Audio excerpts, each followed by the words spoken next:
Dear friends, welcome back to this channel. Today in this video I will show you how to sort alphabetically in Excel. So without wasting time, let's start video. If you find this video is helpful for you, then please give like this video and subscribe our channel. So firstly, you keep in mind that your head of the data will be different from the data. It may be different due to color or font.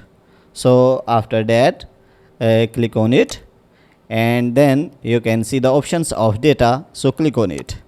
So here you can see the options of sort and filter. So here you can see A to Z and Z to A. So if you want to sort A to Z, then click on it. You can see your data is sorted in A to Z direction. So if you want to Z to A, then click on it.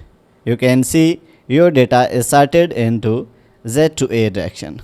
So guys, in this way you can sort alphabetically in Excel. If you want to watch more useful videos related to Microsoft Excel, then go to playlist and you can find more useful videos related to Excel.